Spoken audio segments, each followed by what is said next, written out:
Hey, this is Stephen Platinum, your friend in wrestling with Platinum versus AEW Dark Elevation. This is from September 13th, 2021. The last show that was filmed on not in the studio in Orlando where TNA used to film their stuff. So this is coming from Cincinnati. A tight 40-minute show always makes for a better experience with Elevation for sure. Tony Schiavone, Paul White, Eddie Kingston on commentary from the Fifth Third Arena in Cincinnati, Ohio. Emi Sakura with Lulu Pencil against Queen Aminata. Queen Aminata getting a lot of looks here because it's always a good look. She gets beaten, of course.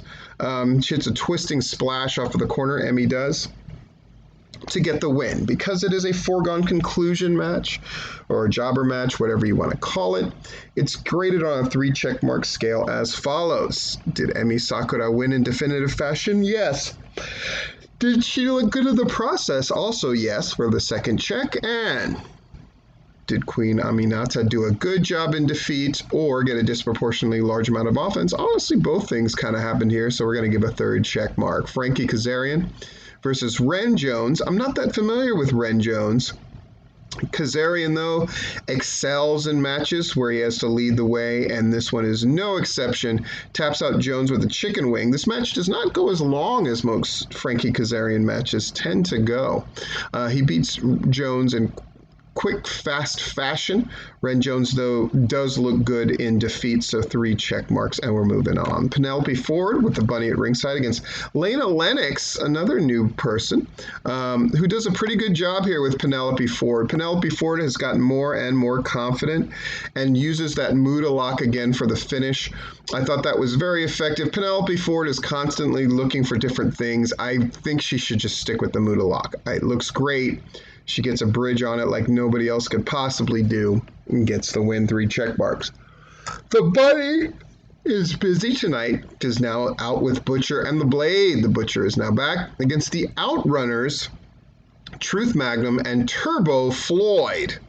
I wonder if they're local Cincinnati or Ohio guys. I'm not sure.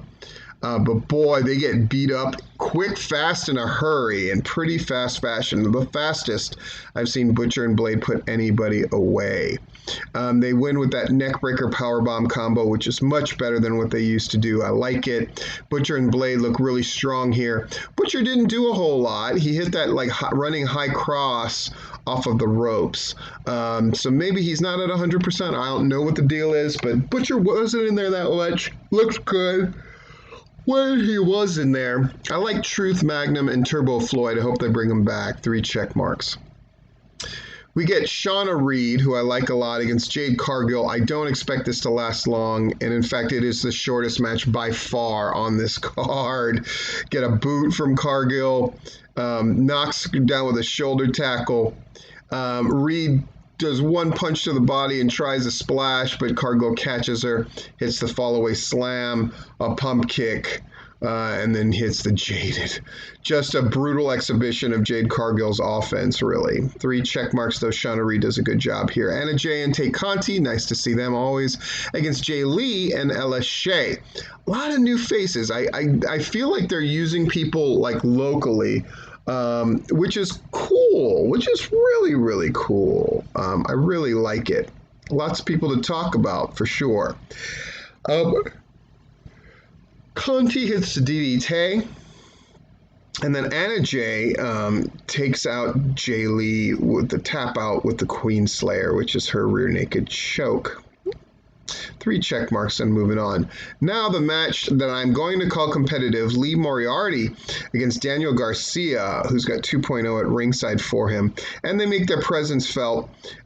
Really good back and forth match. Really, really good. Hits the dragon screw, Garcia does, into the sharpshooter. Moriarty tries to reach those ropes, but eventually